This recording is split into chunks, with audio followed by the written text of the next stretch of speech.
Hello everyone, আসসালামু আলাইকুম। Welcome back to my channel Bangladeshi Canadian mum. চলে আসলাম ছুটির দিনে ছোট্ট একটা ভিডিও নিয়ে। এই ভিডিওটা ছিল এপ্রিলের 26 তারিখের। তো সেদিন ছিল খুবই বৃষ্টি, আর আমার হাজব্যান্ডেরও ডেন্টিস্টের কাছে অ্যাপয়েন্টমেন্ট ছিল। তো সকাল সকাল উনি বের হয়ে গিয়েছিল একটু বাজার সদাই করার জন্য। তো এখানে দেখতে পাচ্ছেন অনেকগুলো গরুর মাংস নিয়ে এসেছিল, আর নিয়ে এসেছিল এক বক্স চিকেন উইংস। তো সেগুলো আমি প্যাকেট প্যাকেট করে ডিপ ফ্রিজে রাখছিলাম। তারপর আমরা চলে গেলাম রকল্যান্ডে। রকল্যান্ড সেন্টারে আমার হাজব্যান্ডের ডেন্টিস্টের অ্যাপয়েন্টমেন্ট ছিল, সেখানে গেলাম। সেখানকার কাজ সেরে আমার ছেলেকে নিয়ে একটু ডলারামায় ঘোরাঘুরি করলাম, কারণ রকল্যান্ডে গেলেই আমার ছেলে আগেই ডলারামাতে হাঁটা দেয়। তো আমার হাজব্যান্ড ডেন্টিস্টের কাছে আগে গেল, তারপর আমি আমার ছেলেকে নিয়ে গেলাম ডলারামাতে। সেখান থেকে কেনাকাটা করার পর তারপর ওইখানে রকল্যান্ডে আরও কয়েকটা দোকানে ঘুরলাম।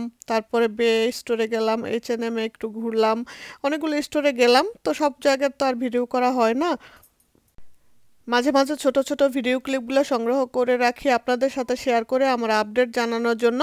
সেদিন যেহেতু খুব বৃষ্টি ছিল, আর ডাক্তার দেখানোর পর রকল্যান্ডে ঘোরাঘুরি শেষে আমরা গেলাম একটু ওল্ড নেভিতে, মার্সেল সেন্টারের ওল্ড নেভিতে। সেখান থেকে আমরা কফি খেলাম, কফি কিনে তারপর গেলাম ওল্ড নেভিতে। ওল্ড নেভি থেকে যে এই গিফটগুলো কিনে নিয়ে আসছি, বা ছোট বাবুর জন্য জামা কাপড়। এটা আপনারা দেখেছিলেন যে আমি মিষ্টি শেয়ার করেছিলাম, আমার টেনেন্ট আমাকে মিষ্টির বক্স দিয়ে গিয়েছিল। তো বেবি হলে তো নতুন কিছু গিফট দিতে হয়, তো কোনো কিছু পাই না। তো এই চারটা ড্রেসই আমি পছন্দ করে নিয়ে এসেছি।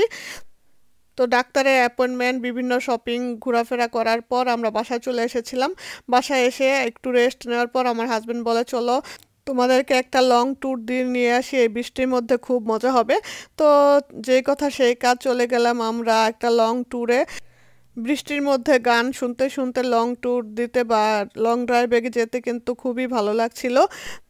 আর আমরা যে গ্রামটাতে বা এলাকাটাতে গিয়েছিলাম সেটার নাম ছিল র্যাপিনটিগনি। র্যাপিনটিগনি হলেও সেটা কিন্তু শহরমুখী জায়গা ছিল না, একটু গ্রামের দিকে বা ভিতরের দিকে ছিল। তারপরও আমরা চারিদিক দেখতে দেখতে যাচ্ছিলাম, আর অনেক মজা করছিলাম, গান শুনছিলাম, সাথে কিছু হ্যান্ডি ফুড ছিল, সেগুলো খাচ্ছিলাম বসে বসে। কোনো অপরিচিত জায়গায় গেলে যাওয়ার সময় কিন্তু রাস্তাটা একটু লং মনে হয়, কিন্তু আসার সময় কিন্তু আবার রাস্তাটা খুবই ছোট মনে হয়, যে এত তাড়াতাড়ি চলে আসলাম। আমাদেরও ঠিক তেমনই লেগেছিল। তো যাই হোক, এই ছিল আমার বৃষ্টিমুখর ছুটির দিনের একটা ছোট্ট আপডেট ভিডিও। আশা করি আপনাদের কাছে ভালো লেগেছে। যদি ভালো লেগে থাকে তাহলে অবশ্যই লাইক, কমেন্ট এবং শেয়ার করবেন। আর এখনও আমার চ্যানেলটা যারা সাবস্ক্রাইব করেন না, আমার ভিডিওগুলো দেখেন, তাদের কাছে আমার অনুরোধ, প্লিজ আমার চ্যানেলটাকে সাবস্ক্রাইব করে রাখবেন, আর পাশে থাকা বেল বাটনটাতে ক্লিক করে অল সিলেক্ট করে রাখবেন, যেন নতুন নতুন ভিডিও নোটিফিকেশনগুলো আপনাদের কাছে পৌঁছে যায় অতি সহজেই। আর যারা অলরেডি সাবস্ক্রাইব করে আমার চ্যানেলের পাশে আছেন, তাদের সবার জন্য রইল অনেক অনেক ভালোবাসা এবং শুভেচ্ছা।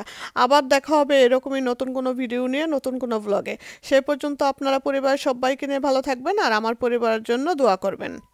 নতুন ভিডিও নিয়ে আসার প্রত্যাশা রেখে আজকের মতো বিদায় নিয়ে নিচ্ছি। সেই পর্যন্ত আসসালামু আলাইকুম, আল্লাহ হাফেজ, টাটা, বাই বাই।